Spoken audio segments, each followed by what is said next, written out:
6 जानेवारी दर्पण दिनानिमित्त पैठण येथे पत्रकार बांधवांचा सन्मान गौरव करण्यात आला।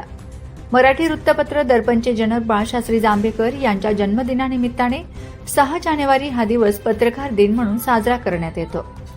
या निमित्ताने पैठण शहरातील आर्य चाणक्य विद्या मंदिराच्या वतीने प्रिंट व इलेक्ट्रॉनिक मीडियातील सर्व पत्रकार बांधवांचा सन्मानचिन्ह, स्मृतिचिन्ह व पुष्पगुच्छ देऊन गौरव करण्यात आला। त्यासोबतच शिवसेनेचे माजी नगराध्यक्ष सोमनाथदादा परदेशी यांच्या न्यू दुर्गा हॉटेल या ठिकाणी देखील पत्रकार बांधवांचा विशेष गौरव सन्मान करण्यात आला। छत्रपती शिवाजी महाराज चौकातील संत नागेबाबा मल्टीस्टेट को-ऑपरेटिव्ह बँकेच्या वतीने पत्रकार बांधवांचा पेन, वही, शॉल, श्रीफळ देऊन विशेष गौरव करण्यात आला।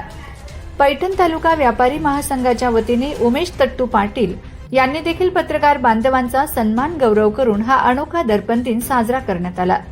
या शुभ प्रसंगी बद्रीनाथ खंडागळे, चंद्रकांत तारू, रमेश लिंबोरे, नानक वेदी, दादासाहेब गलांडे, संतोष तांबे, रमेश शेळके, नंदकिशोर चव्हाण, मनोज खुटेकर, चंद्रकांत अंबिलवादे, गौतम बनकर, राहुल पगारे, नंदकिशोर मगरे, शिवाजी गाडे, विनोद लोहिया, ज्ञानेश्वर बावणे, आशिष तांबडकर, दशरथ अडसूळ, मदन आव्हाड, गणेश अवताडे, बबन उदावंत, तुषार नाटकर, एकनाथ काळे, कैलास बर्फे आदींचा गौरव उत्साहात संपन्न झाला।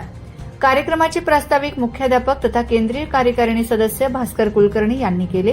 कार्यक्रमाचे अध्यक्ष संतोष तांबे, संस्थेचे अध्यक्ष डॉ पद्मकुमार कासलीवाल, कार्यवाह जुगल किशोर लोहिया, संचालक विजय चाटुपळे, नंदकिशोर मलाणी, प्रसिद्धी विभाग प्रमुख आशुतोष पाणगे आदींच्या उपस्थितीत कार्यक्रम संपन्न झाला। कार्यक्रम यशस्वीतेसाठी सर्व शिक्षक, शिक्षकेतर कर्मचारी यांनी विशेष परिश्रम घेतले। कार्यक्रमाचे सूत्रसंचालन विलास खर्डेकर यांनी केले तर आभार प्रदर्शन आशुतोष पाणगे यांनी केले। 10 न्यूज सह्याद्रीसाठी ब्युरो चीफ शिवाजी गाडे, पैठण, छत्रपती संभाजीनगर।